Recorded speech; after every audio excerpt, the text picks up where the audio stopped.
I don't think that it should ever be controversial to do the right thing, frankly. Whether in our personal lives or our professional lives, or whether we are individuals, whether we are the government, I mean, it can be difficult, it can be, you know, losing a face a little bit, or, it can be difficult, but it's not controversial. Doing the right thing is not a controversy. And so, with respect to these millions and millions of undefended civilians who had done absolutely nothing wrong before all of their rights, their human rights, their constitutional rights, their labor rights, their rights under the British Bill of Rights, under the Magna Carta, just everything, but even more, their right to be a member of the species in which they were born by nature. I mean, they were not in vitro, right? They were hair. They were formed. They had noses and mouths and eyes and brains and hands and feet. They were formed, right? They were here. And the notion that the governments, and I say this respectfully because I understand. I mean, these are powerful governments, and challenging the government or saying to the government that you disagree with something that they have done, whether in the recent past or if they're doing it in the current present time in which you're speaking, or if they did it, in a time considered a long time ago, telling them, you know what, I really fundamentally disagree with what you did, and I don't respect it, right? I cannot respect your response to this issue, right? It does not warrant my respect. I find it very disrespectful what was done to these individual human beings, right?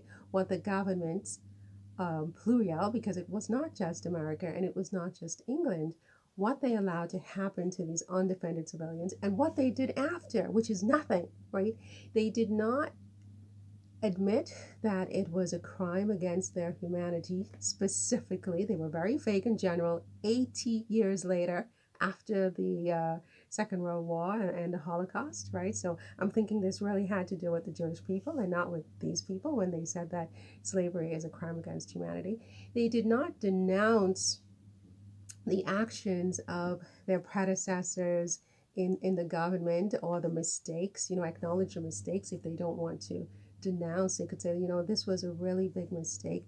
These people were never property, they were never chattel, they were always human beings, they were always a part of our human family. They always had the right to have rights, and they indeed had rights which should have been respected, but because it was not respected, we now respect it, and going forward, they shall be known as human beings who had the right to labor rights, human rights, constitutional rights, civil rights, all the rights that are allotted and allocated and given to every other human being on the planet, right?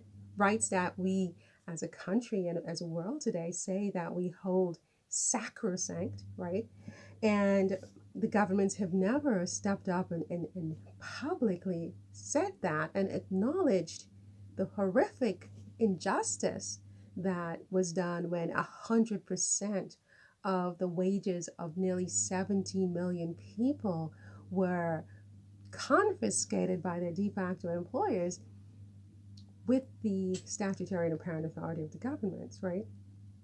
So, is it controversial to ask the government today to do something about it? I don't think it's controversial. There is no controversy in saying that we cannot continue to teach children today that these human beings were quote unquote slaves. This is an arbitrary label. It is extrajudicial. It is prejudicial to the relatives of these people who continue to live today in a society, a global society, but certainly an American society and English society, frankly, which are the two subjects of this book, as citizens whose rights are simply not respected to the same degree as other citizens in the country.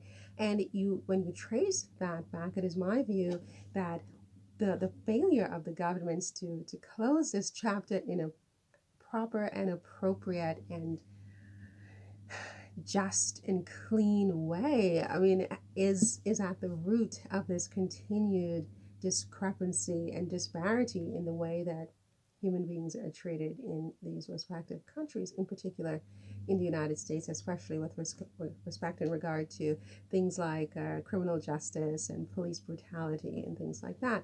And when I talk about police brutality, I don't want anybody to think that, I hate cops. I don't hate cops. I respect them, especially those who do their job in a way that is appropriate and worthy of respect. But too often, with the George Floyds and the Sandra Blancs and all the other people that we've all heard about, too many of the members of the criminal justice system seem not to understand um, that these are human beings that they're dealing with. And I think it traces its roots back to this, and it traces its roots back to the fact that the governments never really dealt with this in a way that is worthy of our respect. It's very disrespectful what they've allowed to happen and what they are continuing in the present to allow to be taught as the history of these undefended civilian people who had done nothing wrong and who were arbitrarily and extrajudicially enslaved for generations and forced to work where 100% of their wages were confiscated and withheld with the government's statutory and apparent authority.